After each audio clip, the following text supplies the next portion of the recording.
Okay, what is good, everybody? It is the Godfather of VR, the ageless one of the man Lincoln Clay, and we are back with another live stream of GT7 on PS5. Today starts the new daily races, and there's actually two Group 3 races, and I think I'm going to knock them both out in this one stream rather than do separate streams.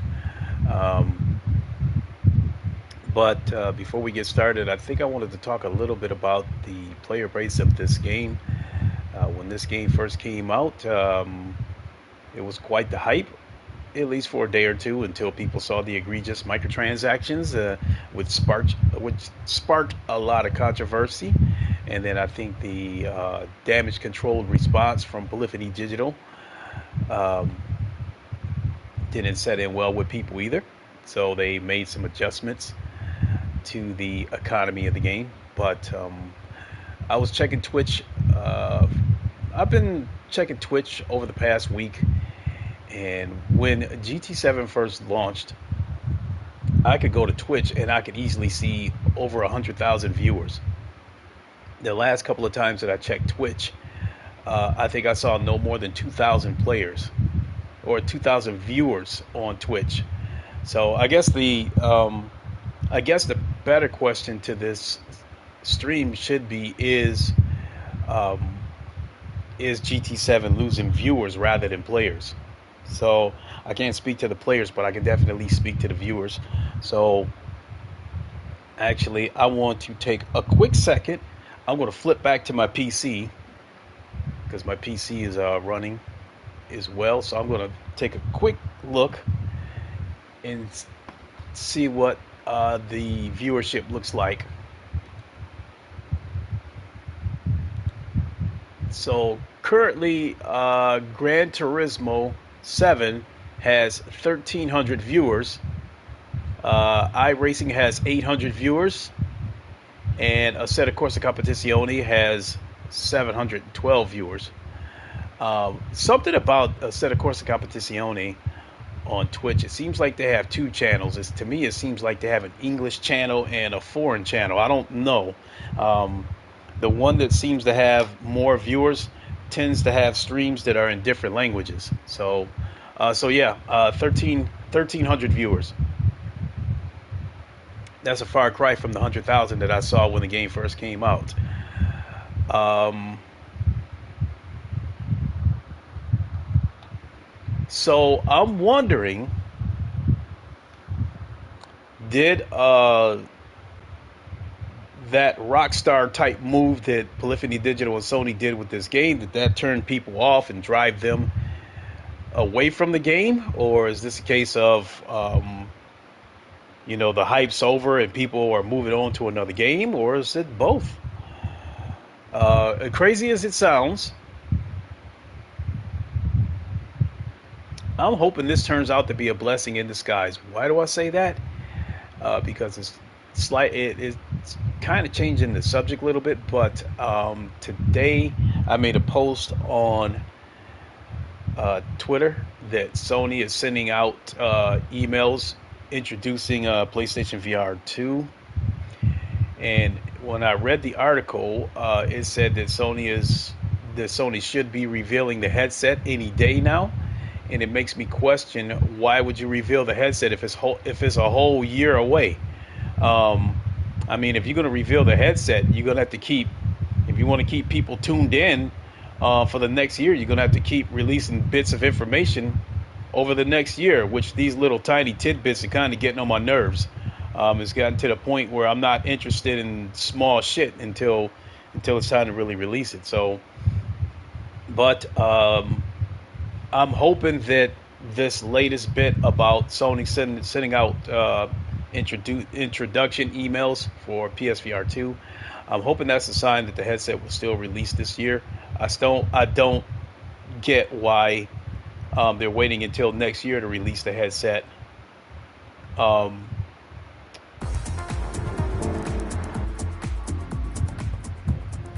and veering off the regular scheduled release.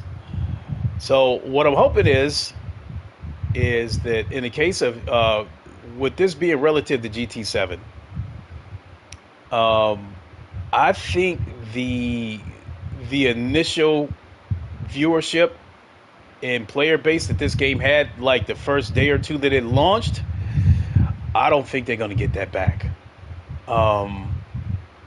I think there's only two ways they can get that back. One is I think they need to put the microtransactions back to the way it was on GT Sport, because I think it's ridiculous that a car that I bought on GT Sport that might have been $3, $4, or $5 now costs $40. But obviously they don't want to do that. They're making all kinds of changes to this game. They're making changes everywhere to this game except the microtransactions. I think what Sony is in Polyphony Digital is probably hoping for, that they'll make enough changes to this game that everybody will forget about the microtransactions.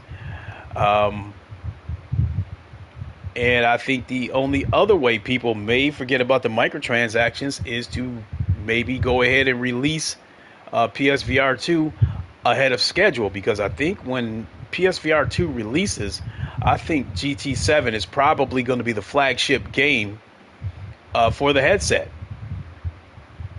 Either that or the Horizon Call of the Mountain, but I would lean more towards GT7 being the flagship game for PSVR 2, because it's a live service game and it's an online game, whereas I think Call of the Mountain is probably going to be a single player game in all likelihood.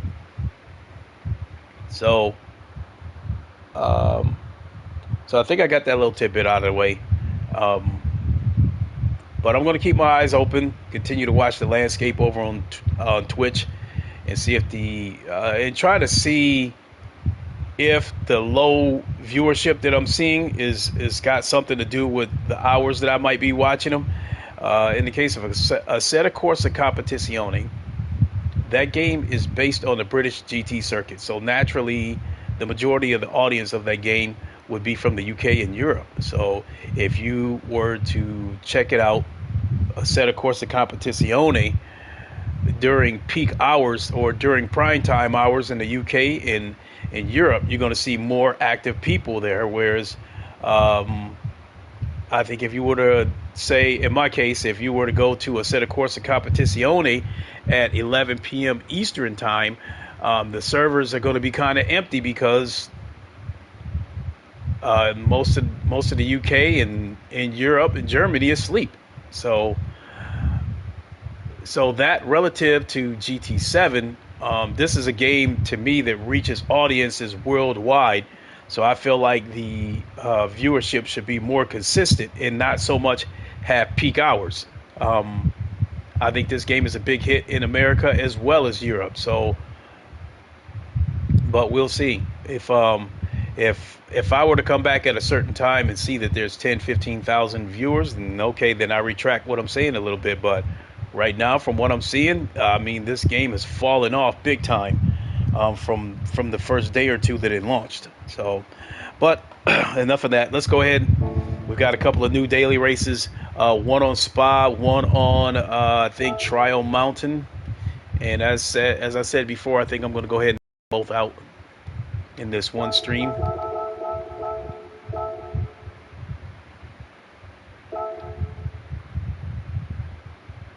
Up Deep Forest Raceway. Next race, both races are at 10:30.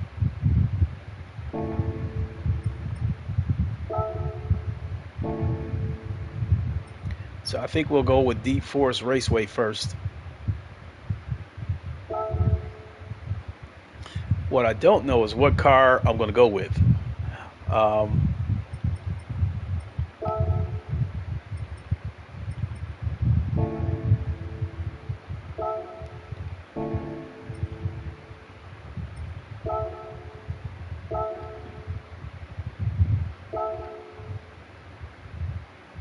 Also, something that I need to take a look at. Something else that I forgot to talk about, but I kind of gotta kind of be tentative about what I'm about to say. We want controller settings.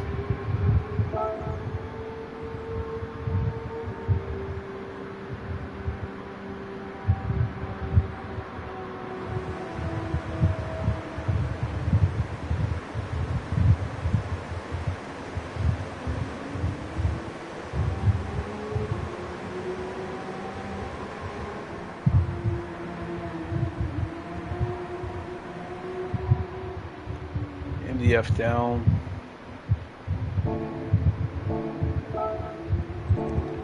Okay, something that I need to take a look at is fuel mixture.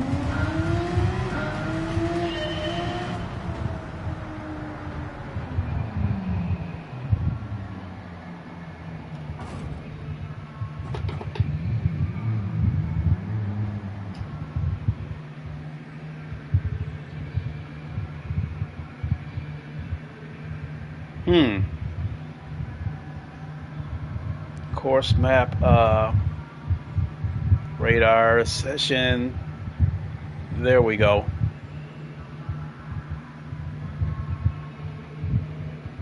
Oh, traction control. Course map, radar, session best.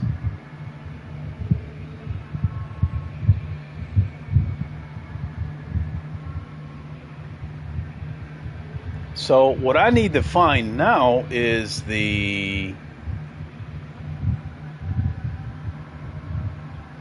I don't need the course map.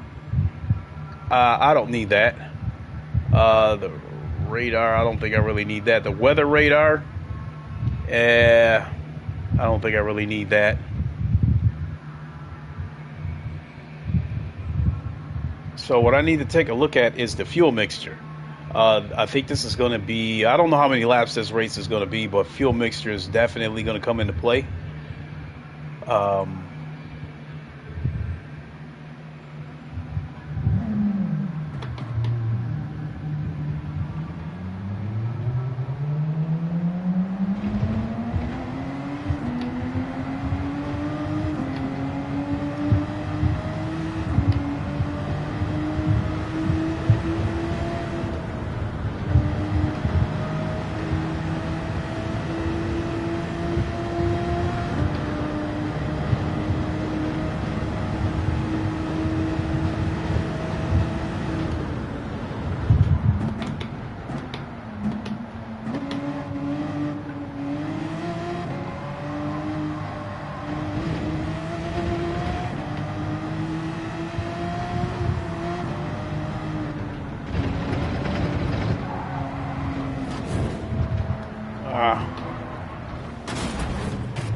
That ain't good.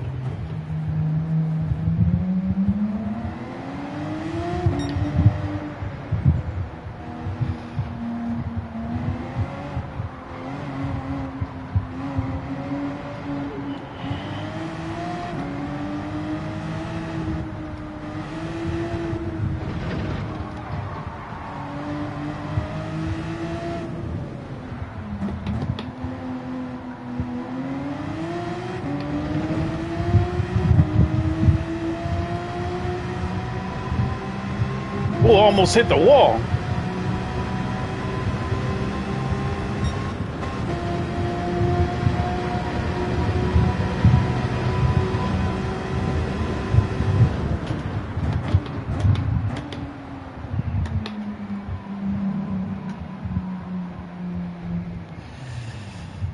All right, let me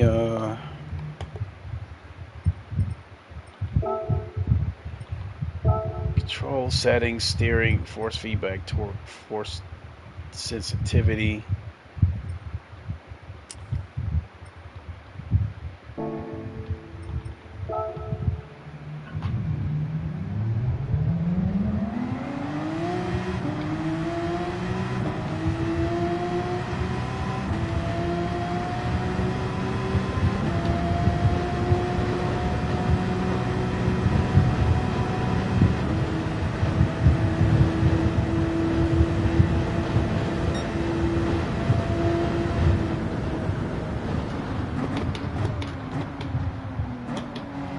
Solar, how you doing?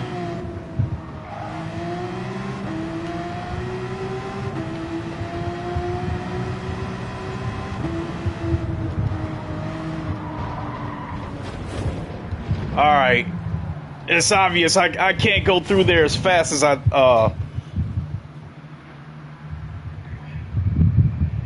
it's very deceptive. It looks like something you think you can blaze through there, but you can't. 1 second, folks. I got to turn on the AC. It's already getting Getting warm in here. I am doing good, sir. Speaking of Speaking of force feedback, so yesterday I was streaming a set of Corsa Competizione on Twitch. And being that I was fresh off of playing a set of Corsa Competizione on PC, it made me realize that I think the force feedback, I don't know if it's due to me using the Drivehub adapter or if the force feedback needs to be updated and be brought up to speed with PC. But yesterday, when I played ACC on PS5, what I was finding out was that I was not getting near the detail that I get on PC. Now, in all fairness, on PC, because this wheelbase is native to PC, I'm getting a tremendous amount of detail and feedback through this wheelbase, as well as the base shakers that I have. And even though I don't feel them, my V3 pedals have vibrating motors in them too. So I'm getting fed a ton of information as well as feedback. When I played ACC on PS5 yesterday, I was getting resistance, not information. I was getting resistance in terms of going around corners and feeling the resistance of the steering, but I was not getting any information, as in if I stepped on the gas and the wheels started to spin, I did not feel that the wheels were spinning, and I did not feel that the car was coming loose. By the time I saw that the car was coming loose, it was too late. I've had several crashes, and that was a huge problem when I was racing on the Thrustmaster T150, because all it is resistance. You're not getting any information. And then the road effects don't give you that sharp little detail that you would get from PC. All it's really doing is it's just oscillating. It's just when I go over rough patches in the road, it just basically shakes like that. Whereas on PC, I'm getting these slight little twitches, these micro twitches. And so I know when I'm going over a bad part of the road, but I can still maintain control of the car. In ACC on PS5, if you have the road effects turned up too high, you could lose control of your car because the oscillation is so bad, it's hard to keep the car straight.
Oh, shit.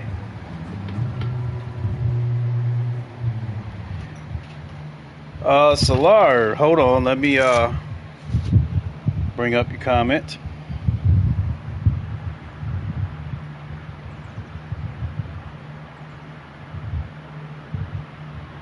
Okay. They made some changes in force feedback on console, but till today, I didn't see enough reviews on it.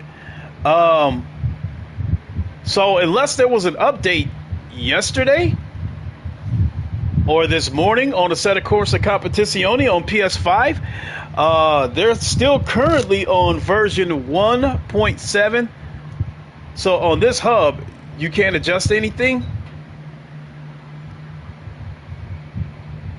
I can make adjustments through the wheelbase itself, but it still doesn't. It still doesn't tell me when when the back end is slipping.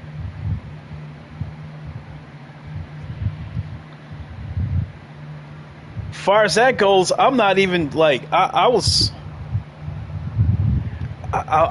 probably have to do it again because I'm not even sure I felt the brakes locking up.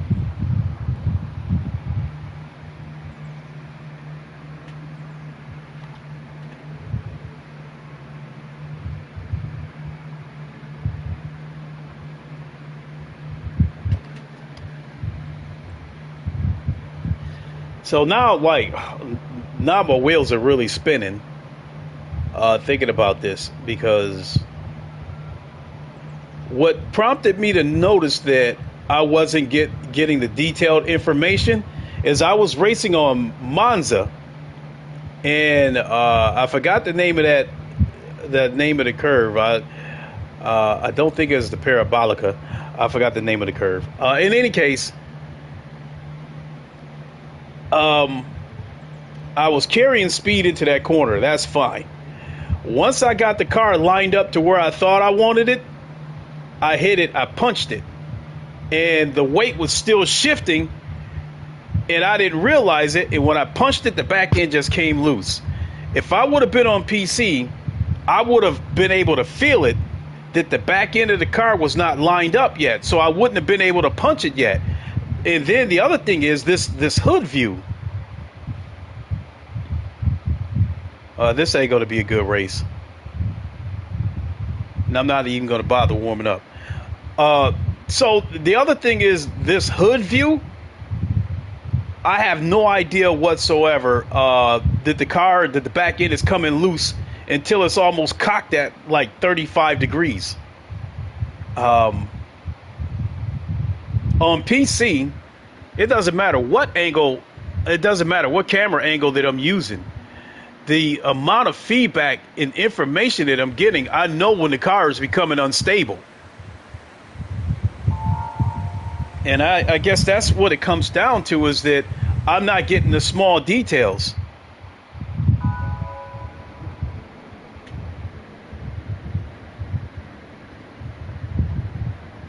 You said that's too much. What's too much? You can.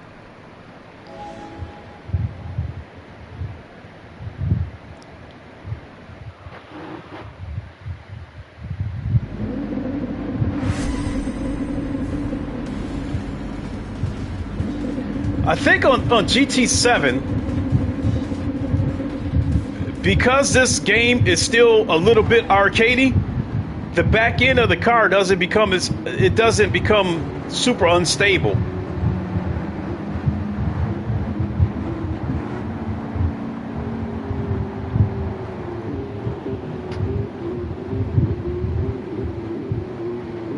I mean, in this game right here, the nightmare, I mean, the Porsche is kind of a dream to drive, but on ACC, when I first started learning to drive that Porsche, it was a nightmare.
Damn it! I think somebody might have hit me from the back. I don't know.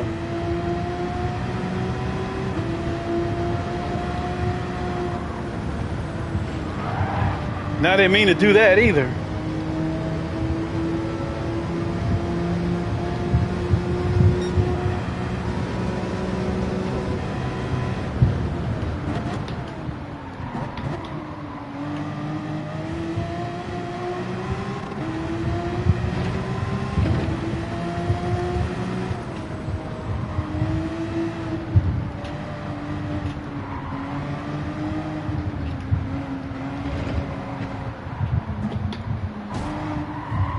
Ah, God damn it, I was trying to see your comment.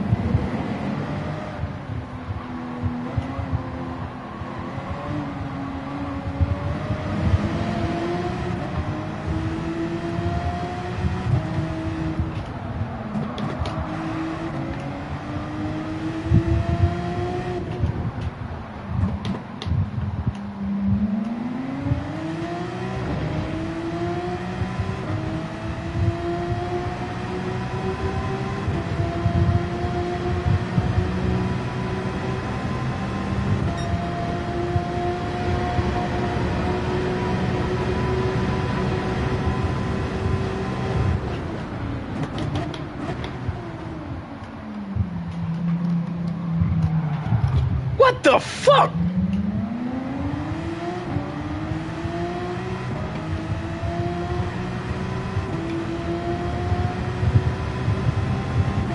There's the fuel mixture.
Now I know. Oh my God. I think this has happened 3 laps in a row on that particular corner. I braked, and every time I came around that corner, I was losing my back end for some unexplained reason. That time it was unquestionable. I was getting hit. So I might end up doing like Rory Alexander did. It might end up rage quitting this race and go on to the other one at Spa.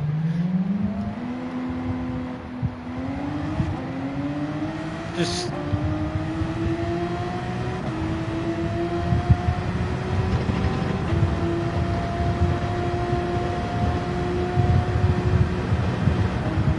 the other part of it is I'm just like, I'm kind of not feeling it today. I have my days with this game.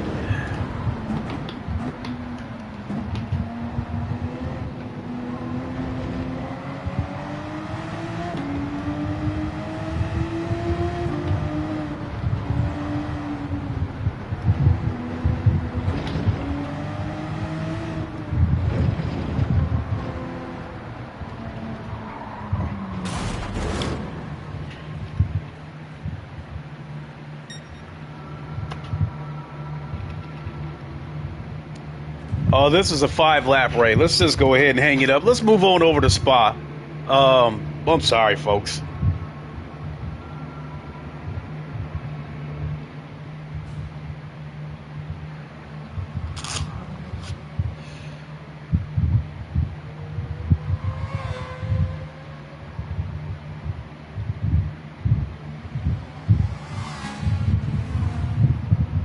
Yeah, we're gonna go ahead and hang this one up and move on over to Spa.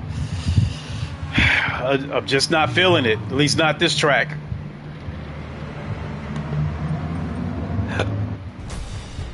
I know for a fact that I'll do better on Spa because I know that track.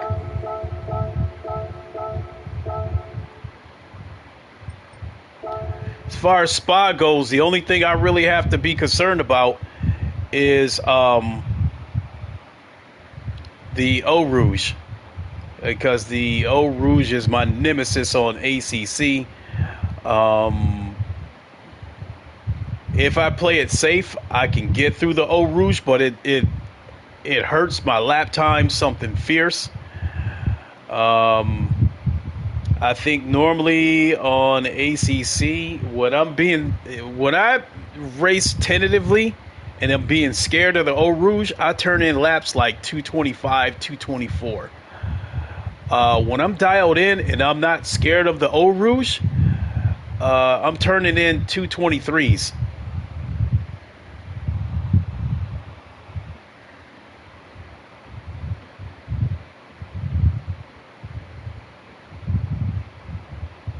So entry starts in 4 minutes and 40 seconds.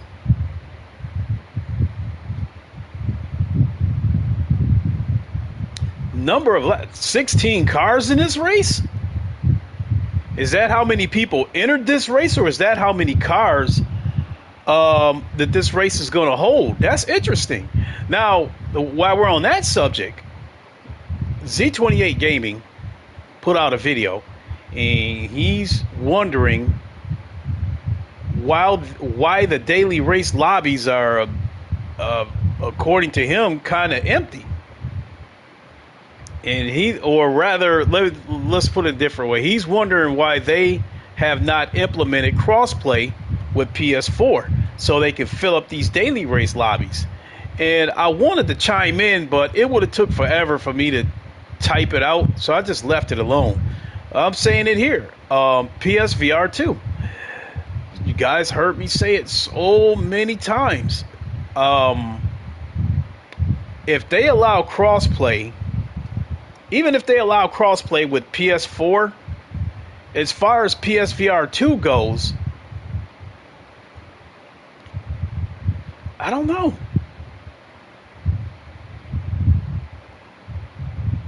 I would like to think that they could do it.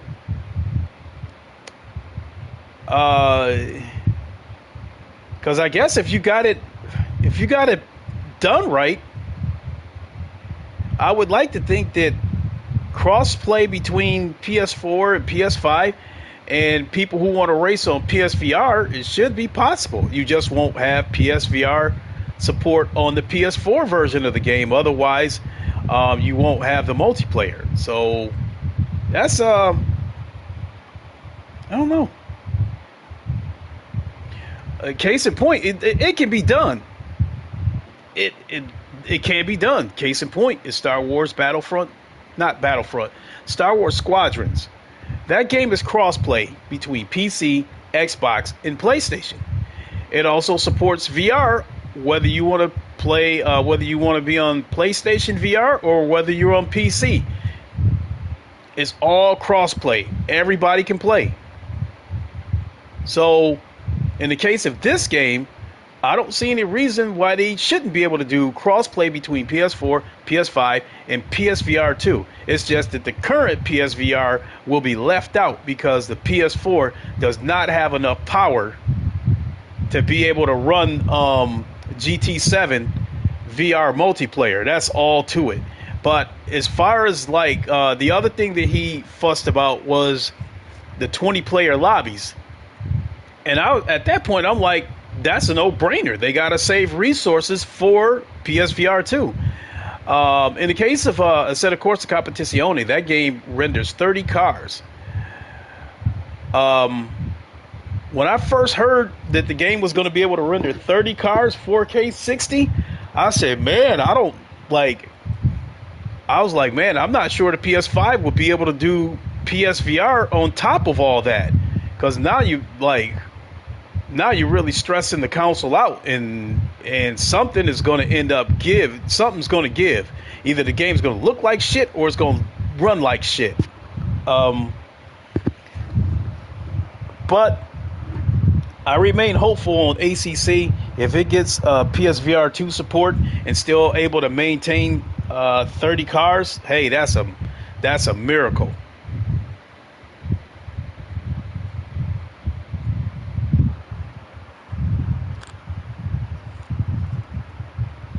So I think PSVR 2, bottom line is I think PSVR 2 is the reason why there's no crossplay between PS4 and PS5. And I definitely think crossplay is the reason why, FR, how you doing?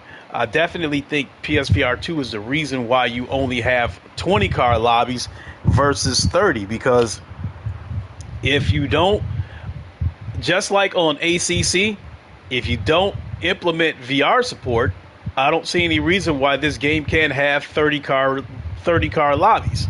About ACC on console, they fixed force feedback in latest patch.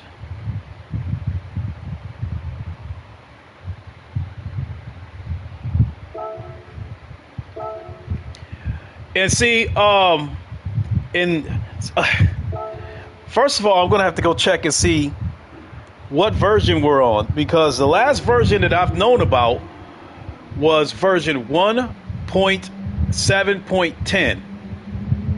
If they fix the force feedback in that update, then the reason why I'm having force feedback issues is because of the Drivehub adapter. It's not native. As I've said on a number of occasions, the force feedback, because it basically thinks that it's a club sport or a CSL Elite wheelbase, the force feedback is feels belt driven. You said there might be a problem with Drivehub? Well, I have the latest firmware in Drivehub. I updated it a couple of weeks ago.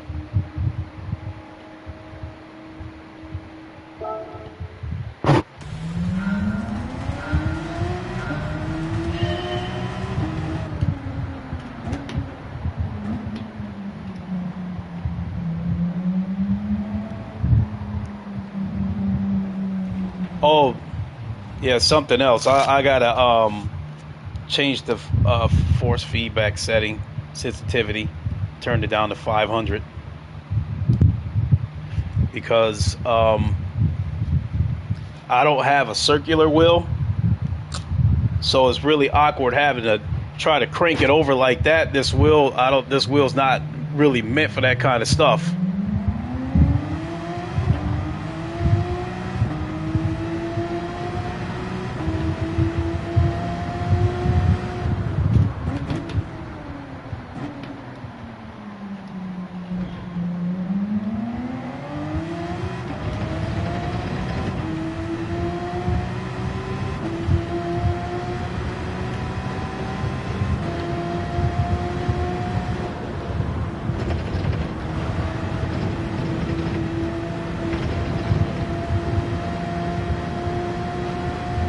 Yeah, the angle that I took the Eau Rouge there, if I would have taken it like that on ACC, I might have lost control of the car.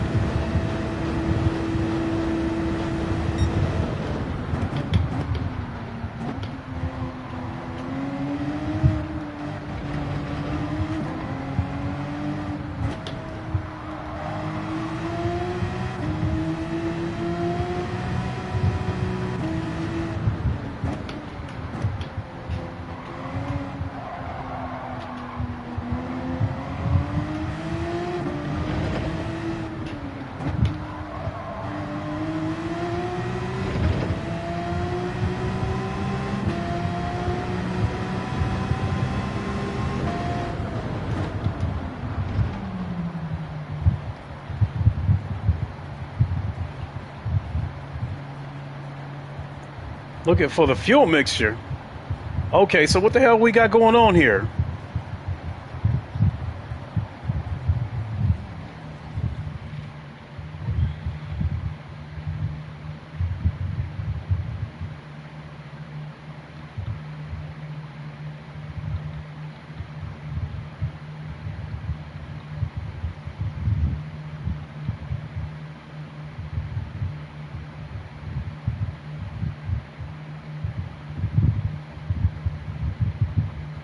Maybe it'll add the fuel mixture when the race starts.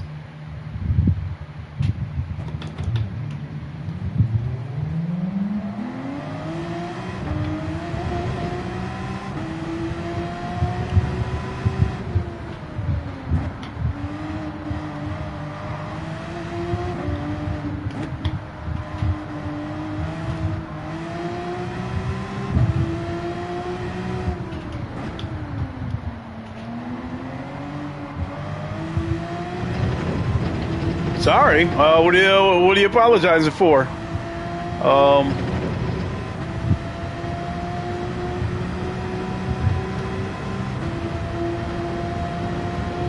Oh, FR?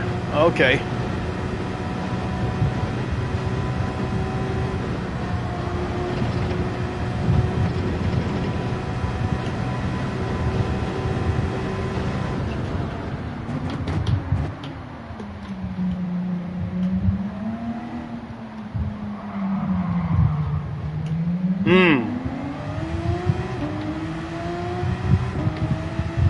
All right, so I see I'm going to have to feather it on the hard corners.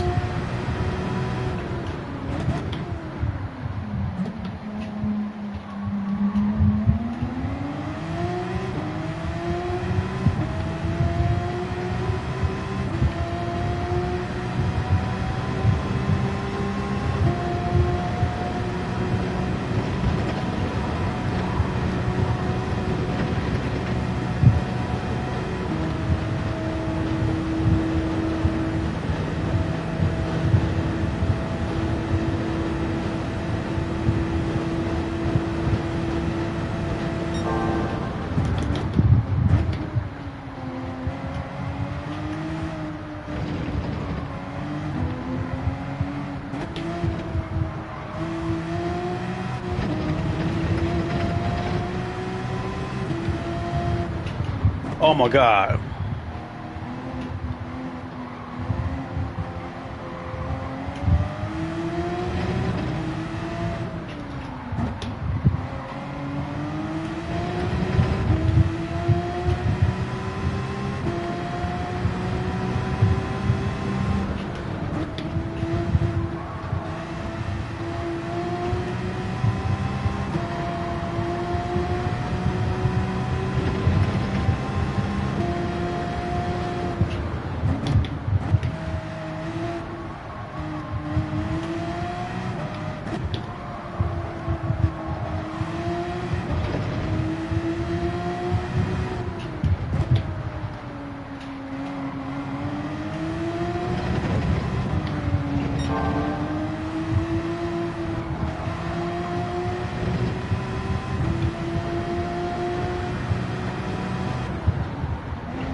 That's crazy. Why the fuck is it sliding like that when I'm going that damn slow? I would get it. I would get it if I'm carrying speed in there.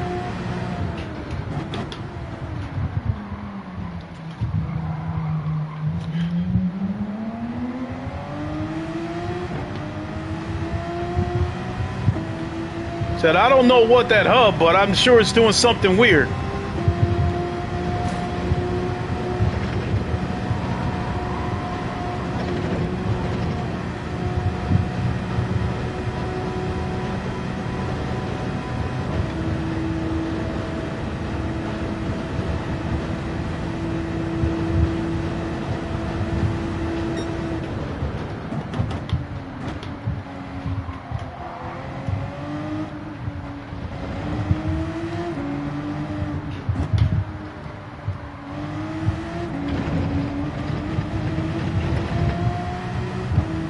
Tell you the truth, Solar, I'm getting the same thing here that I was getting in ACC.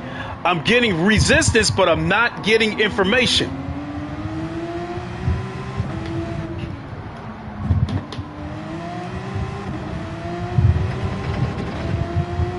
I don't really feel when the brakes lock up. I don't really feel when the back tires start to spin. So all I really got to rely on is my eyes and watch the behavior of the car. So I'm kind of right back to where I was with the Thrustmaster T150.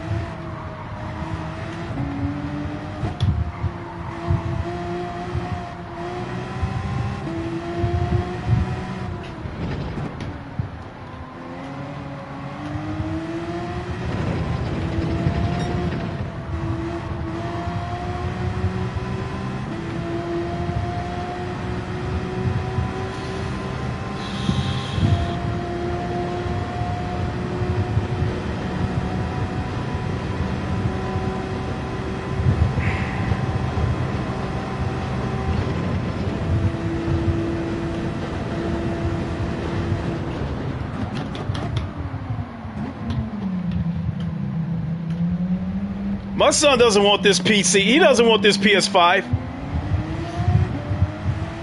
He's got a PC. Not only that, I just gave him my 3070. So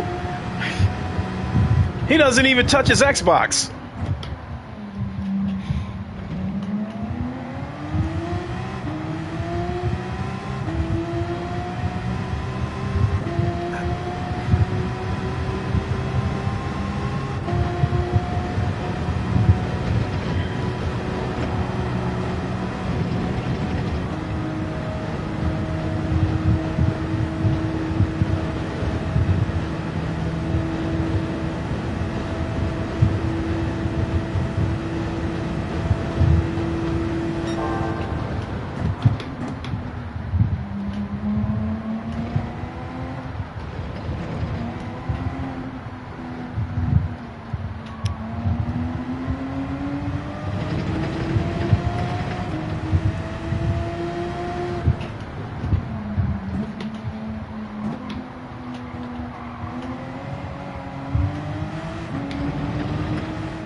You know, Salar, Ham had told me something else. He just recently got the DD Pro. And he says that because the DD Pro is built natively for the PlayStation, that the refresh rate is higher, therefore the response time is higher than, say, using a wheelbase with Drivehub. Um,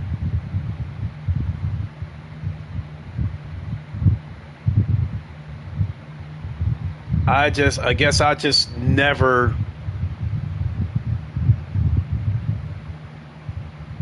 What's the words I'm trying to find? Um, Maybe it was last night that I knew that the force feedback using Drivehub wasn't as good as PC. Um, I mean, simply put, if this wheelbase was native daytime streaming, yeah, boy, how you doing, Ham? I'm off today. I took the day off, and this has been a very frustrating session. I realized last night I streamed to Twitch, and as I was telling the viewers, I realize now this must be a Drivehub issue. Um, and, you know, PC compatibility issue, all that shit. Simply put, him, what I'm getting in terms of the force feedback, I'm getting resistance, but I'm not getting information. I get resistance when I go around corners. I feel the resistance, but I don't feel when the brakes are locking up, and I don't feel when the back wheels start to spin. So, basically, this entire stream, when I enter a corner, I'm coming into the corner fine.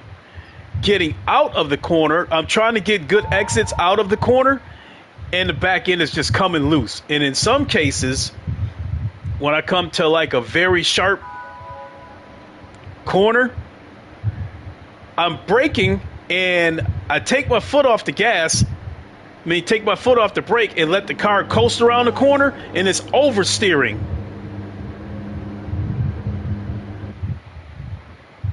So, and I'm not seeing that until it's too late. So I can definitely tell you guys, when this stream is over, I have to leave to go take care of tie up a couple of loose ends. When I come back, I'm streaming ACC on PC. Moving forward, I don't know if I can promise how much I'll be streaming this game, because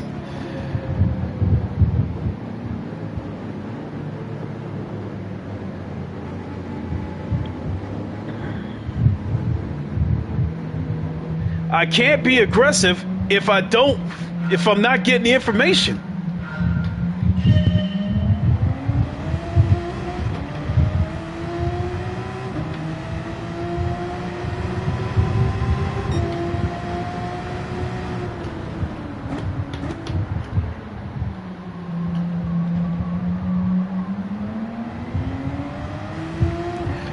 Hey, you make a joke, Solar, about me selling my PS5. The way this session is going, it makes me wonder if I should sell it.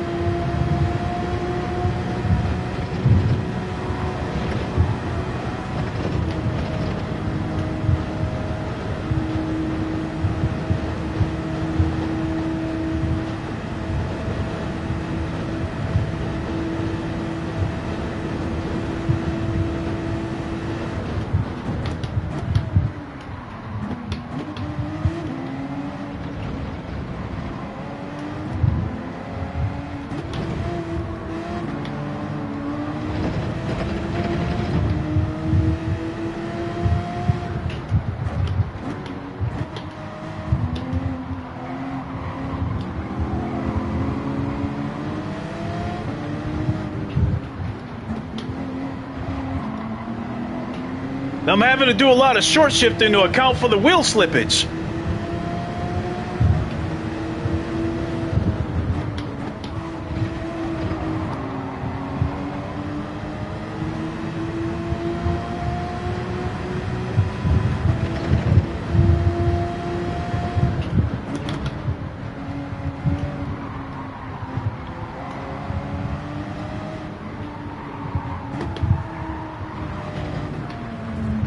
Ah!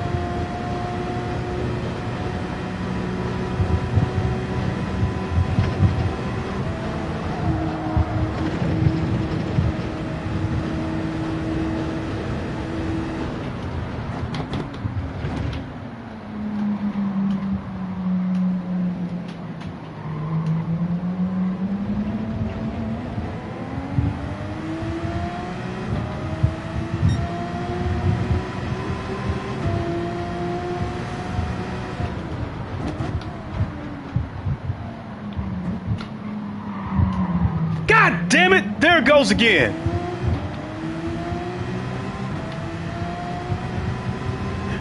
Three-second penalty for ignoring the yellow flag. Oh my God.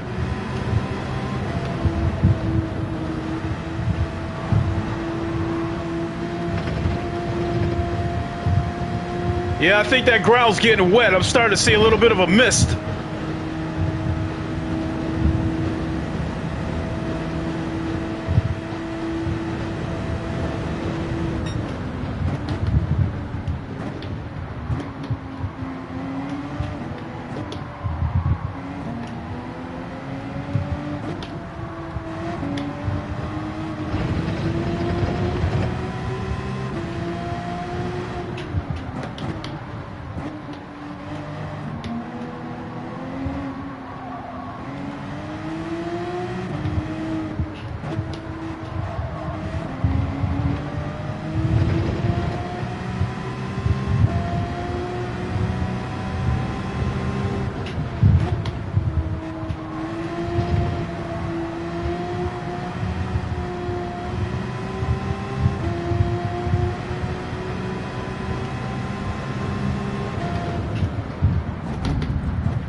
Ah, fuck!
Fuck!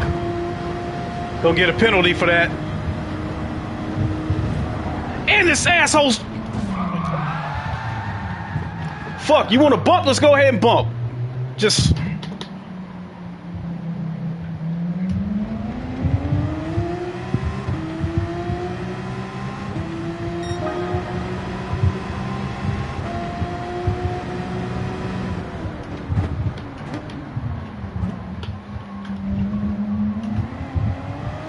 Goddamn right I punted his ass.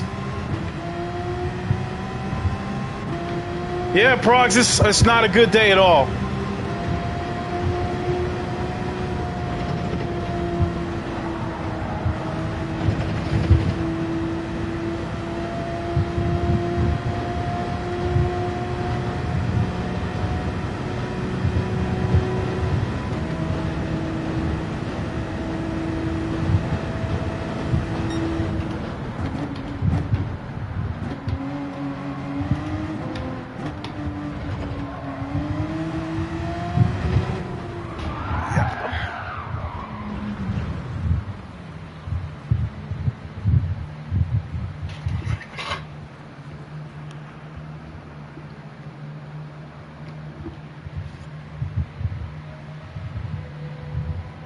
Support Gaming, what's up?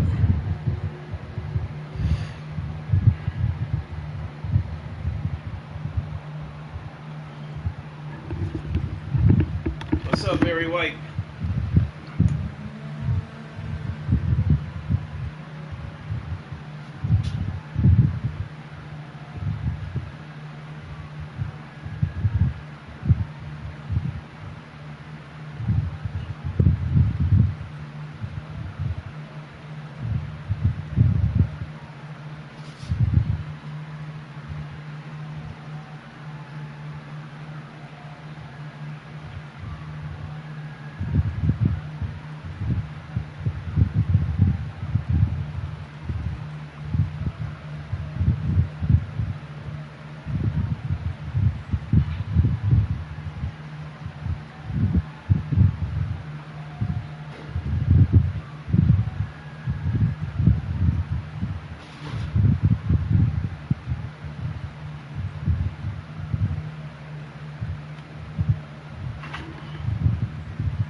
Boy, this Diet Coke is cold and refreshing.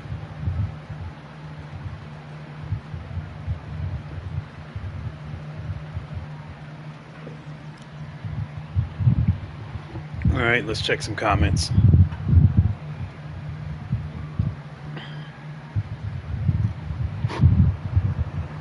Okay. For ACC on PS5, just turn the force feedback in game and the wheel to the max if it doesn't help you. Out of interest, what tires were you on? I'm on the racing hards.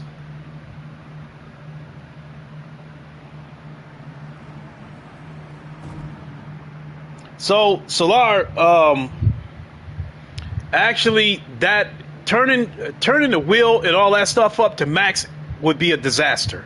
I've done it before. What's going to happen is it's going to be incredibly hard to steer the car. The higher I turn up the force feedback, the more I have to turn down the steering sensitivity. Because if I got this thing cranked up to 100%, which is strong enough to break your wrist, and then I have the steering sensitivity turned up to like 900, that means I have to crank it all the way over to get around sharp corners. I want the wheels, the steering sensitivity to be as such that if I crank the wheel at 90 degrees, that should be enough to get me around a sharp corner. Have you checked the wheels? Just a minute. Have you checked the wheels hypertension neutral settings? The hell is that?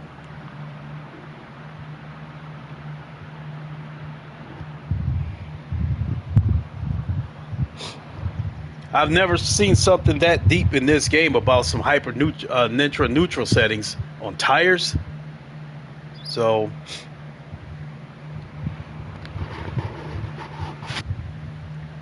in any case, and then the other thing, Solar, is definitely with ACC. And even this game,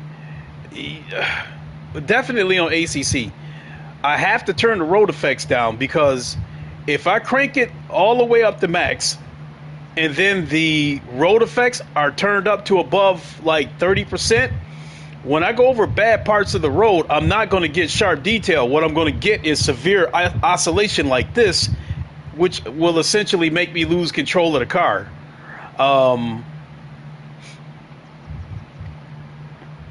So yeah, I've tried that, done that with the max settings. Yeah, it'll rip your thumbs off. So I think what this comes down to is the Drivehub basically makes the PS5 or the PS4 think that you're on an old wheelbase. A wheelbase that doesn't have the force feedback of a direct drive wheelbase. I've said that before, that the force feedback that I get through the Drivehub feels belt driven. I'm not getting those sharp micro details that I would get when I'm on PC from a direct drive wheelbase.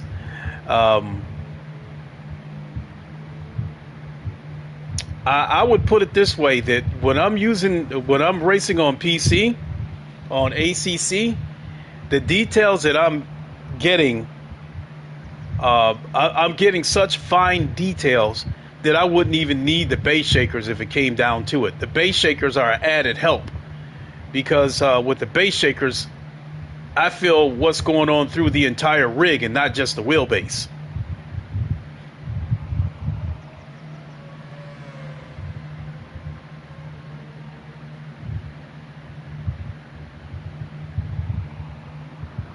This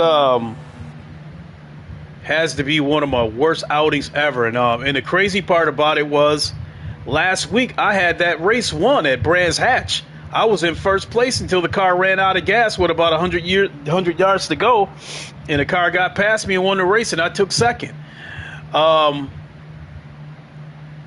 think what might have happened is that I might have been ignoring the lack of detailed information that I was getting from Drivehub. And I think when I did that Low Fuel Motorsports daily race yesterday, I realized how valuable the details that I was getting. I realized how valuable that was, because I was being aggressive in yesterday's race. Even though I was like still way down there in like 15th place, I was still turning in good lap times at Silverstone. I was turning in 202s, and I was being really aggressive. But every time I was pushing it or going beyond my boundary, I could feel the car starting to become unstable. So I was able to reel it in immediately. Here on GT7 as well as ACC on PS5, I'm not getting those details that's letting me know when I'm pushing it too far. And to me, that's what it's coming down to. So I think when I was doing those races at Brands Hatch last week, I think I compensated for the lack of detail, unknowingly compensated for the lack of detail by short shifting, and I think that eliminated a lot of the oversteer and wheel slippage.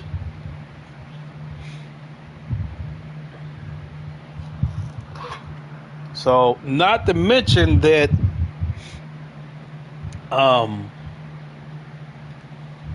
I still favor racing in VR.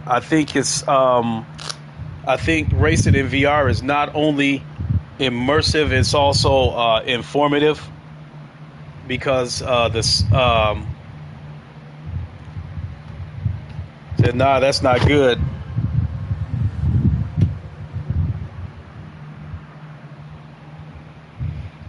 So yeah, racing in VR,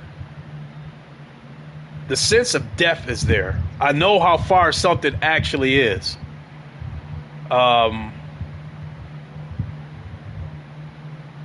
In the case of here, me racing flat screen, I'm on a 65-inch TV. There's probably about maybe uh, 3-4 feet away from the wheelbase. I can see when I use this over this hood view, I can see everything, but I can't really judge how far away it is. Versus in VR, I can judge how far away it is. And then you add that I just got the 3080 Ti that allows me to turn up the resolution and get a much clearer picture. I can see much better too. So they're on the final lap. Why me? Oh shit.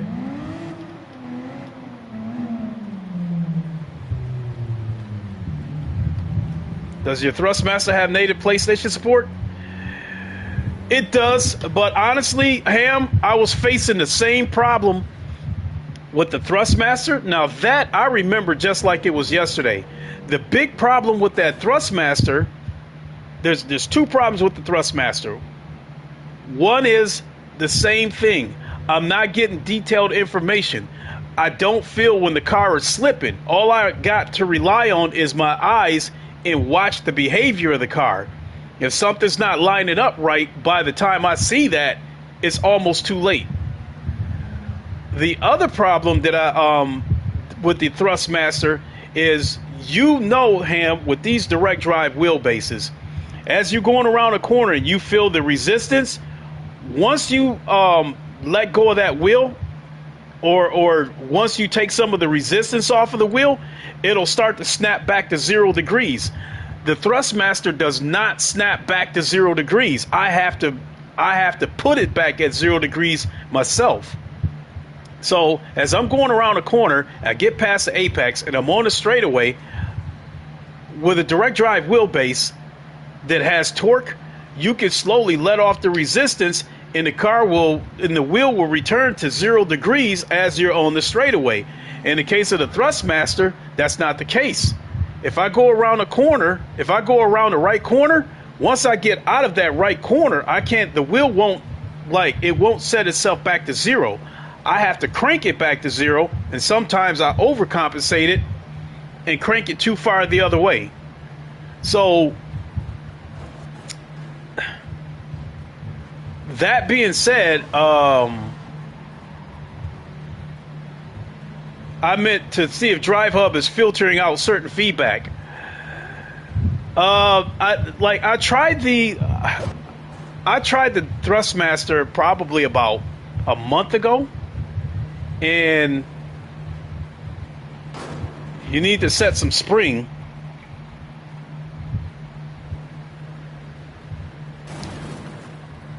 If you're talking about on this is fine. The wheel snaps back to 0. The spring is there on this wheelbase. I'm talking about the Thrustmaster. It doesn't snap back to 0.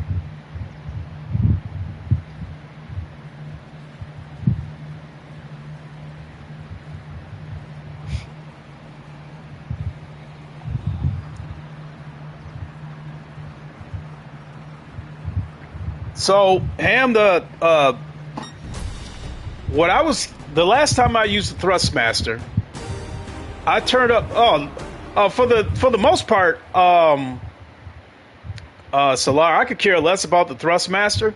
When I'm on that, I'm just monkeying around because, you know, so I could kind of don't really care what the settings are on that. You know, it's in my bedroom and it's still attached to a coffee table. So, so if I'm jumping from a cockpit to a coffee table, it's kind of hard for me to have the same intensity and the same focus as I would say on ACC on PC. But Ham, the last time I used that Thrustmaster, I turned up the road effects on ACC on PS5. What I was getting was very hard, choppy feedback, where the it felt like pieces were like cogs were falling out of place, and it didn't feel like detail. It felt like an added effect.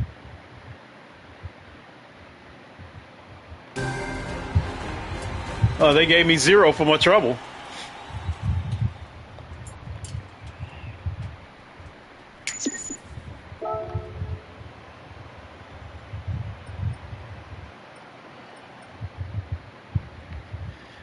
So,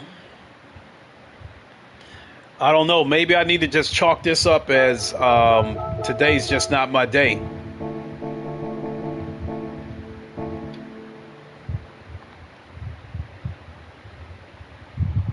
I mean, this was as far as GT7 goes, this was an awful stream.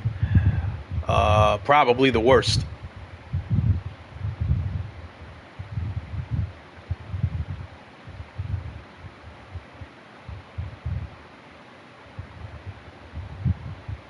I know the DD Pro has 250 Hz force feedback in PlayStation mode. I'm not sure what Drivehub refresh rate is set to. And before you came in here, Ham, I was telling people that did you not say that the DD Pro has a faster refresh rate than Drivehub? Which leads me to believe that the DD Pro probably has a faster response time than the Drivehub.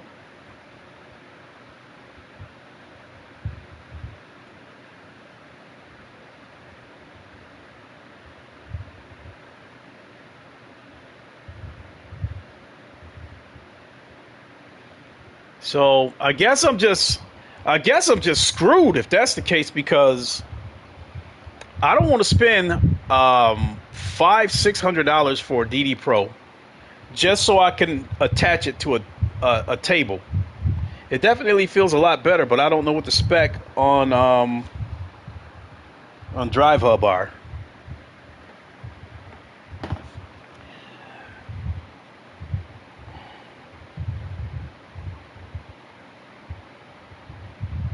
If I were to go off and buy a DD Pro, I would have to essentially clamp it to a table again. As far as the brakes goes, I would have to get another set of CSL pedals, because the CSL Elite pedals, the resistance on the brakes is just way too much to just let them sit on the floor, because it'll slide across the carpet as you're trying to step on the pedal and apply more force. Because I'm definitely not going to buy a DD Pro and then go back and forth between mounting this wheelbase and mounting a DD Pro. Anyway, I'm sticking to PC. I'm starting to feel like that, Solar. I'm starting to feel like just go back to PC and just stay there. Shit, it ain't called the PC Master Race for nothing.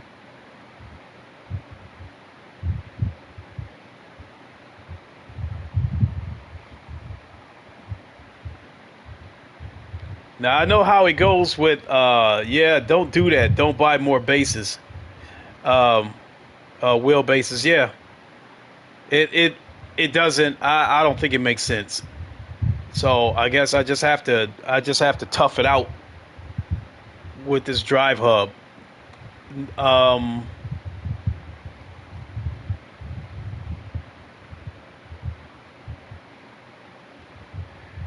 Eventually, you will build a second sim rig. I can't. I live in a one-bedroom apartment. I don't have the room to do it. And so that's another reason why I bought the Drivehub. Because it made ergonomic sense, and it made economic sense. It made ergonomic sense to get the Drivehub because, again, I don't have the room in here to get a second rig,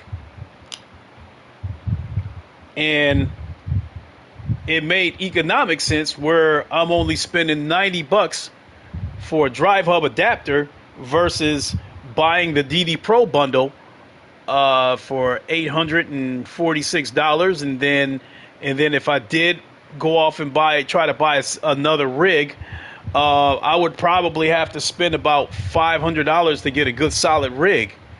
You know, unless you want to get one of those playseat challenges. This, to me, is a lawn chair disguised as a sim rig. Which that's $300 for a lawn chair.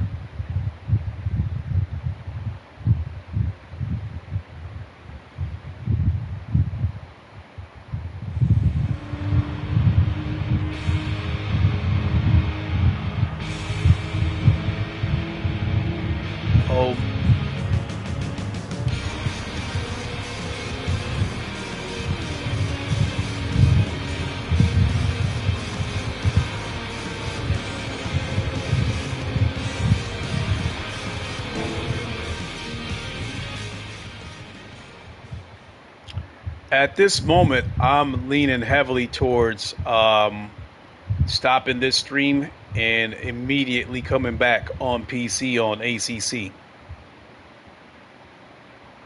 Um,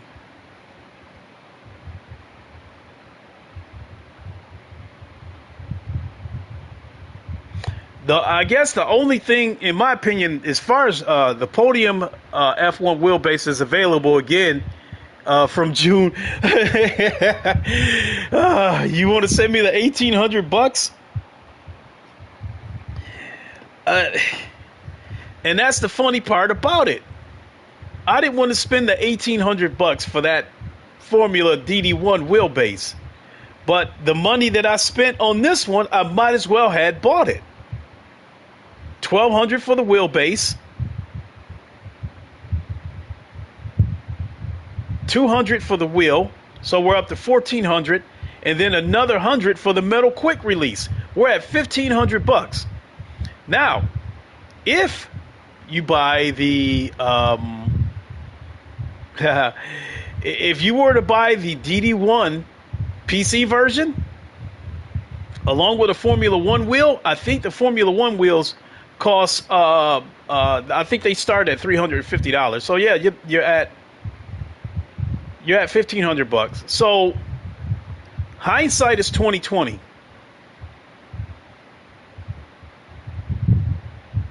At the time that I bought this wheel at the DD1, I already had the McLaren wheel, and I love this McLaren wheel. So from my standpoint, it looked like I would have been spending an extra $600 if I would have gotten a Formula DD1 bundle. Then I get the DD1, which I do love this wheelbase.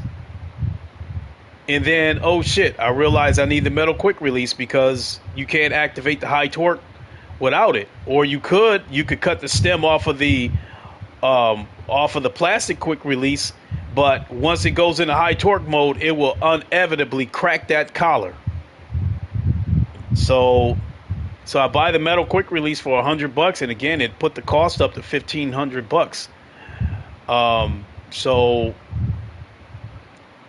if I'd known I was going to end up going this route, I would have went ahead and bought that DD1. I would have went ahead and bought that Formula DD1 bundle.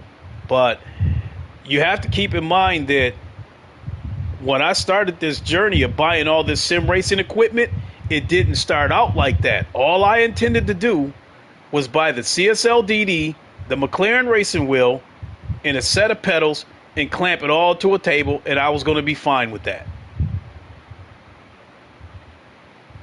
But it escalated. Well, if you're going to get this, you're going to need that. And it don't. And then I also got a little bit of a nudge from him. Go for the aluminum rig. Go for this. Do this. Buy that. You know, so I got some nudging from him too. So this shit ended up turning into a rabbit hole. So if I would have known right from the beginning that I wanted the best and I was willing to spend it, then if I would have known right from the start that, okay, I want the best equipment and I'm willing to put aside $3,000 for it, I would have went ahead and then I would have went ahead and bought it. I mean, at first when I was going to order the CSL DD, I was trying to avoid spending money. So I was originally going to order the CSL DD with the 5 Newton meter power pack. Then I saw a bunch of videos where people were saying that you might as well spend it. If you got the money, you might as well buy the 8 Newton meter power pack or buy the 8 Newton meter power pack. Do some more research. Between the research that I did, between him saying you should get a rig, then I looking at getting rigs. Play C Challenge is a lawn chair. The $500 rigs, I think they can stand up to the CSL DD, but once I made the decision to get the DD1, that's when I had to get an aluminum rig, because those $500 rigs, like the GT Omega Titan, wasn't going to be able to stand up to this wheelbase.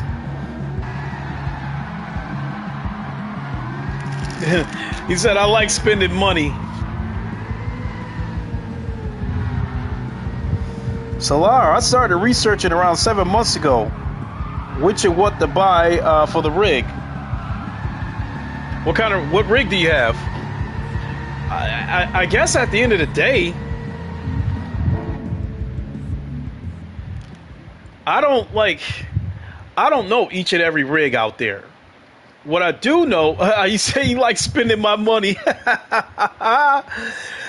What I can say, Solar, is if you tell me how much you spent on your rig, I can kind of guess what you're getting.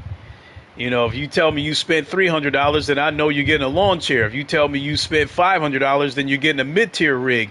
If you spent $900 on up, then I know that you're probably getting an aluminum rig, which is the best.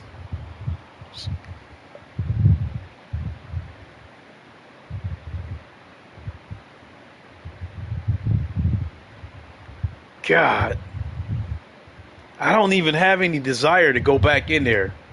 Support. GT Omega Prime has a new improved pedal base. Yeah, I've been seeing that. Carl Gosling, as long as rock solid rig would. Carl Gosling and I think a couple of other YouTubers have point that they did kind of did an updated review. And I guess with the pedal plate, what GT Omega has done was redesign the pedal plate so you can mount individual pedals to it. And so in my case, since I've got the V3 pedals and they're not separate pedals, I'm fine. I don't need this new I don't need this new pedal plate. But if I were to go off and get I think some Husting Veils or something like that, that's individual pedals, then yeah, then I would need that new pedal plate.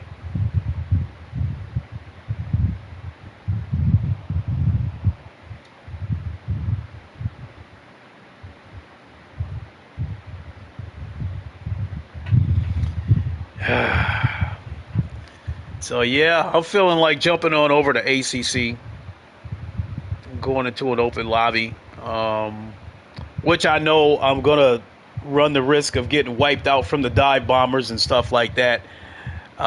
Maybe I can get into a room that's got a safety rating of 70 or better. And when you go in ACC, when you go into a room where the safety rating is at 80, the only wrecks that you see come from people battling from position and not somebody who's dive bombing trying to get the first place on the first turn. Don't be a hero on the first turn.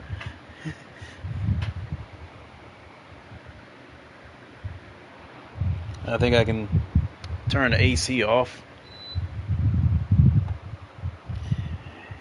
Yeah, folks. That GT7 session put a bad taste in my mouth, and I'm feeling like I'm ready to end this stream and immediately come right back with ACC. I know for some of you that's not your thing. I know some of you guys prefer GT7, but I can tell you right now that even if I continue playing GT7, but I have at home for now two things: VRA based and turn racing wheel. All other things are shipped or flying to me. Okay.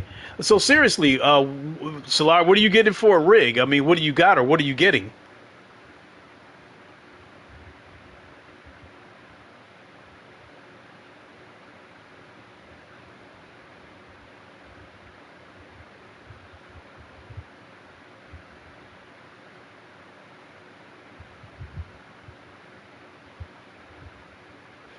In June, Nissan's first commercial EV.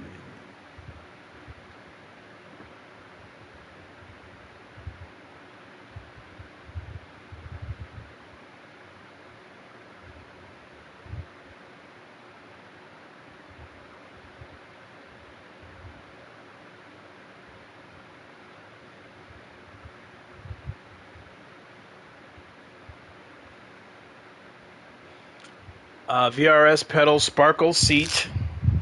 So, oh yeah, I know that sparkle stuff is expensive. Same shakers as you, the Dayton BST shakers, the BST1. And what are you doing for the rig?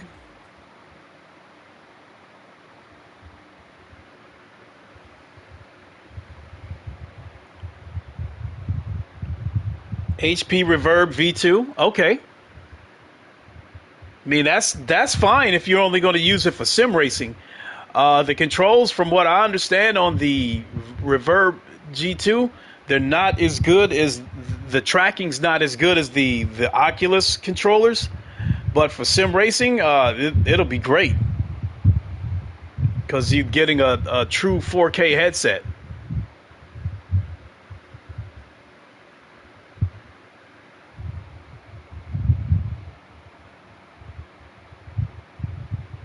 You know, something just came to mind, Solar. Do you have a YouTube channel?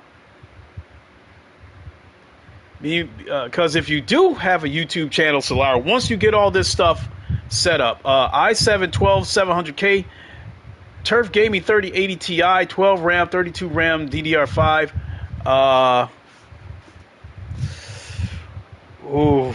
Solar. If Ham's still watching, Ham, let me know if you agree or not. Solar, if you have a 3080 Ti, which I just got my hands on a few days ago,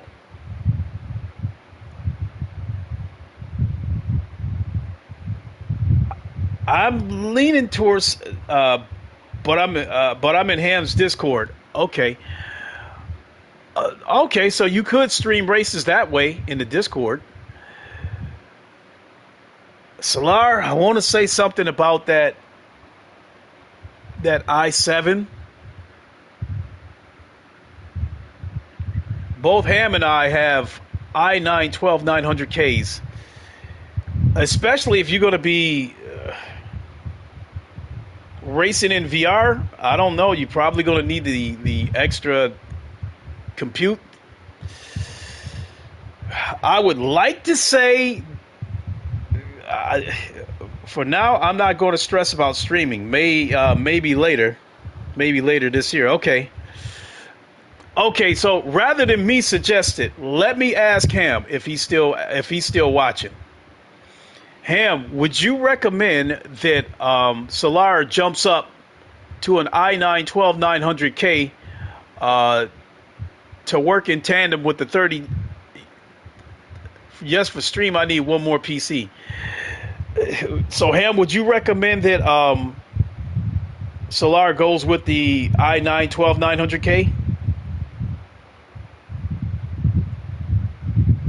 If he's no longer in chat, then I'll just contact him on Twitter and ask him for his opinion.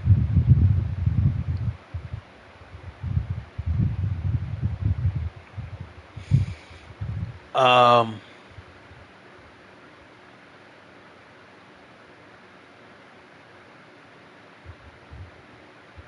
mean, with this 3080 Ti, make no mistake, if streaming and gaming on the same PC, I would.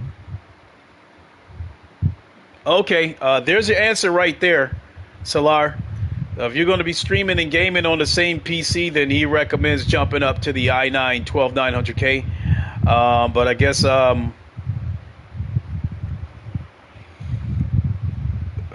I guess by that, I guess what I can take from that is that if you're going to use a second PC or you're not going to be streaming, I guess that i7 will be fine.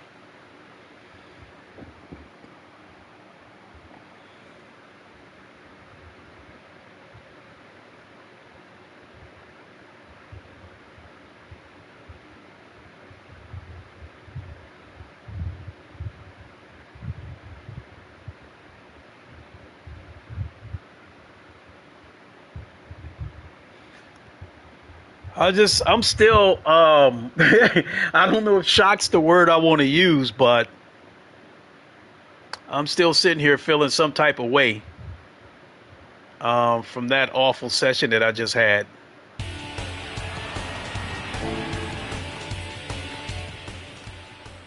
And I'm also thinking about how the low fuel motorsports daily race that I did yesterday. I think even though I think I finished up in 17th place.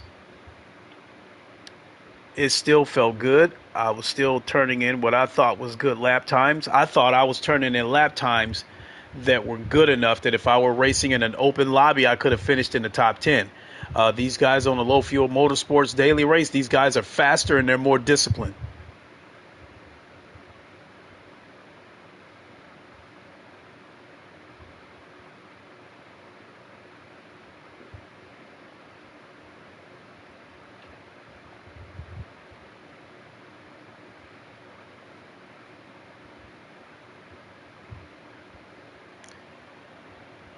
Uh,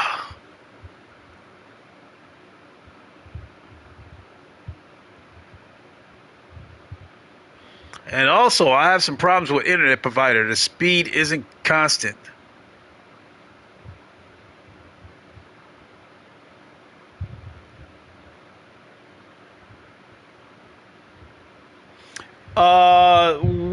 What country do you live in, Solar? Are you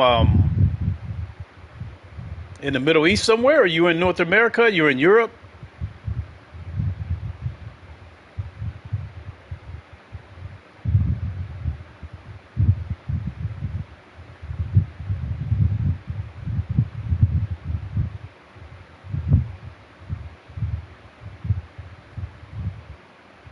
Slovenia? Okay.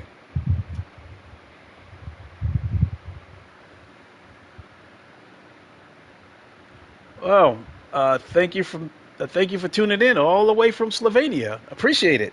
And you definitely uh, since you found my channel, Solar, you definitely have been one of the people that's been there for just about every stream that I've done. I definitely appreciate it. Regardless of what game I was playing, whether it was ACC on PS5, GT7, um, or ACC on PC.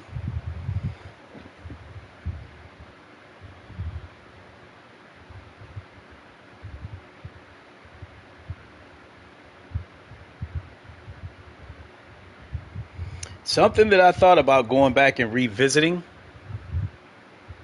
is GT Sport on PlayStation VR. Ham, you said 12 700K is still a good chip. I just know Lincoln is always looking to upgrade. You know, Ham, I I really think I hit the mountaintop. So the top chip should hold me off the upgrade for a while. I think I hit the mountaintop, Ham, with my PC. Um, Plan is to put some time only in practice and racing. Okay.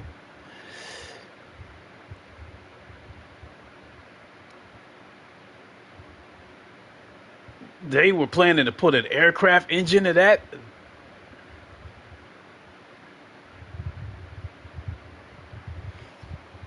I'm trying to find the words to say because I don't want to never say never.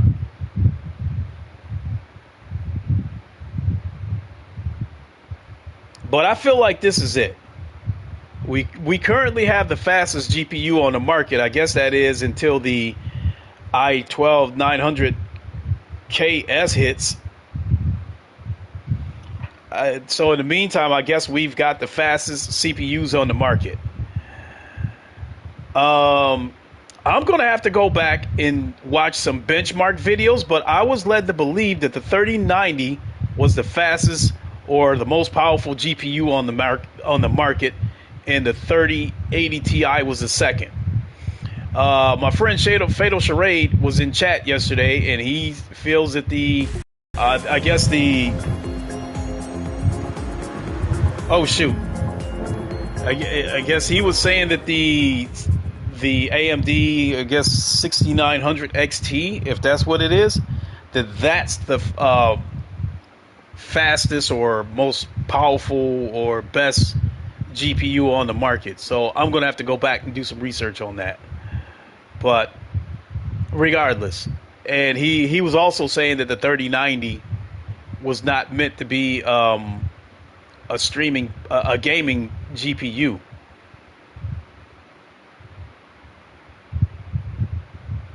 That it was like meant for like 3D video shit like that. So all that being said, well, the 3090 is now the 6900 XT. Just a minute, let me see what you got to say here, Ham.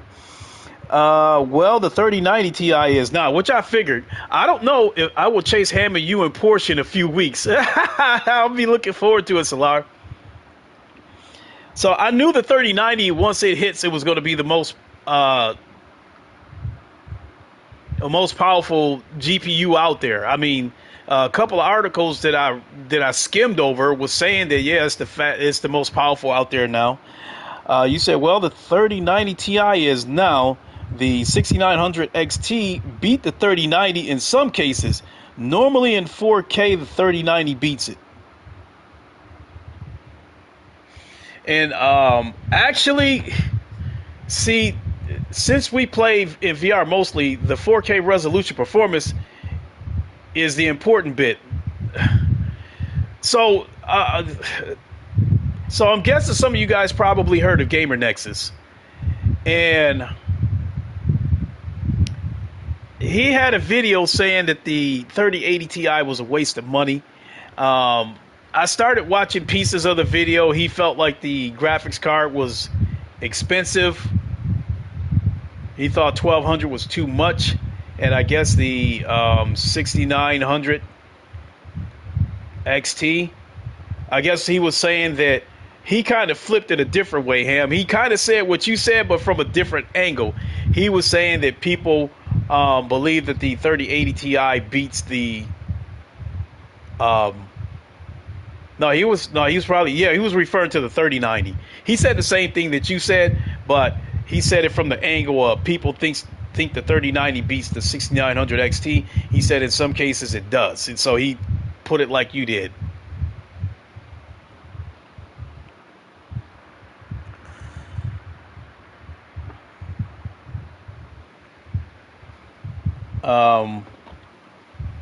And I will say, Solar, with that 3080, actually, I have a laptop that I can use to stream. Okay. Actually, I just ordered the motherboard for my Alienware PC. And once that comes, I'm going to put my Alienware back together. 1 second.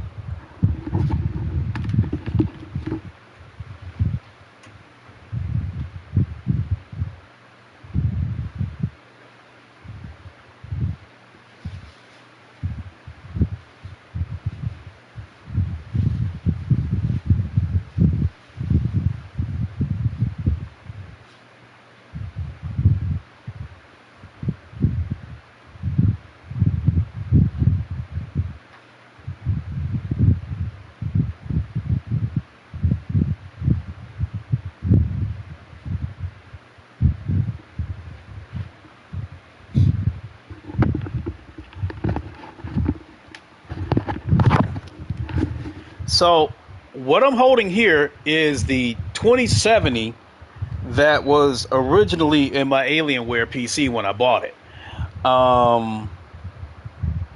So ultimately what happened was when I bought the 3070, I put this 2070 in my son's PC. Now that I have the 3080 Ti, I gave my son the 3070, and I took this so I can rebuild the Alienware PC. And I'm basically putting the Alienware back together the way it was when I bought it. I still have these generic looking RAM sticks. Hold on, I'll show those to you guys.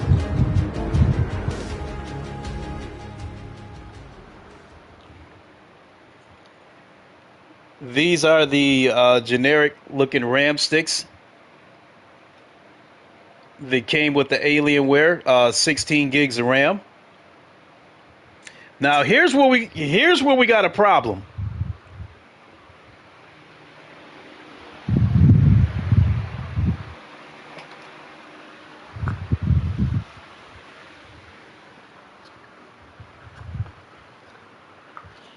This right here is the. Let me get some more light. See if that helps. This is the i9 9900K that may have possibly killed my Alienware. What was going on with that was I had an i9 9700K in my PC at the time, so I upgraded to the i9 9900K, and I definitely saw a boost in performance. The problem is that but there is no RTX for AMD. So what I was dealing with is the computer was occasionally crashing and I was getting the blue screen. So it was suggested to me that I might need to update the BIOS. So I downloaded an update that I thought was the BIOS, and it basically killed the PC. Long story short. And for like the next couple of days, I was trying to find out what the deal was.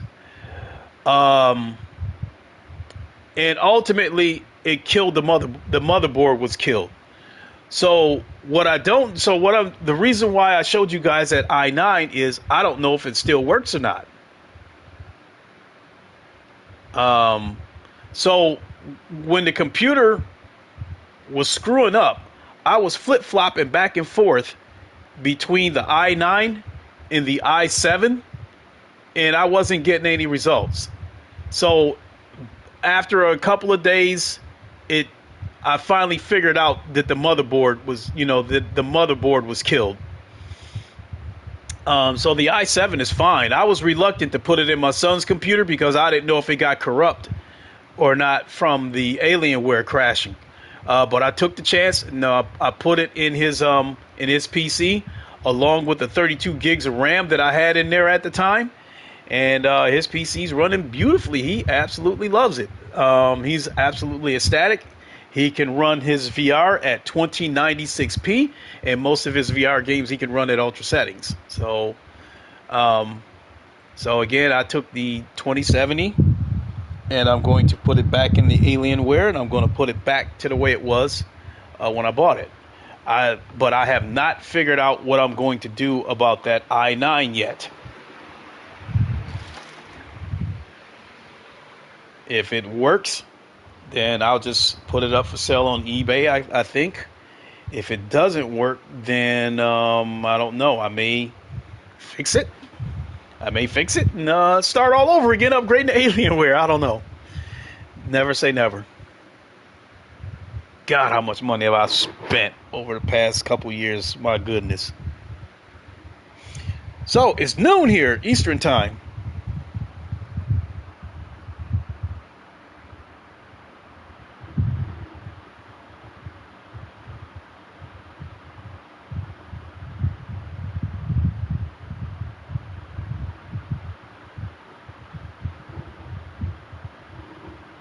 He's too late.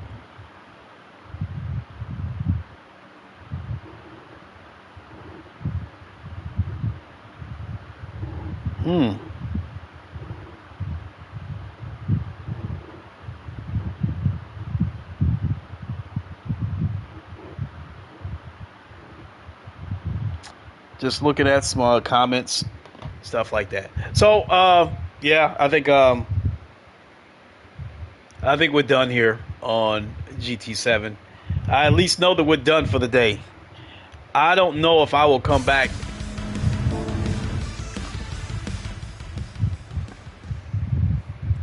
I don't know if I'll come back and do another stream or not, because I just don't know. At this moment, I'm just not knowing. I don't know how I can get any better if I'm not getting detailed feedback. All that being said, at the time the Drivehub was created, the DD Pro was not out. So I guess what I'm trying to say is that I'm hoping that in the future that go to PC and don't worry about PS5. Yeah. What I'm trying to say as far as Drivehub goes, I'm hoping that they can put a firmware update into the Drivehub adapter that will, at the very least, make the PS5 think that you're on a DD Pro. If they do that, and then I can still get direct drive feedback, I can get direct drive type of feedback from the Drivehub adapter, fine. But right now, this belt-driven resistance that I'm getting, without the details and me not being able to get the feedback when the car's slipping, is so I don't know. I'm rambling on. I'm dragging my ass. Let's go ahead and shut this stream down. Come right back to PC. On ACC on PC. So if you guys want to come hang out with me there, we'll see you in a few minutes. We can finish talking about, whatever over there. And we'll see you in a few minutes.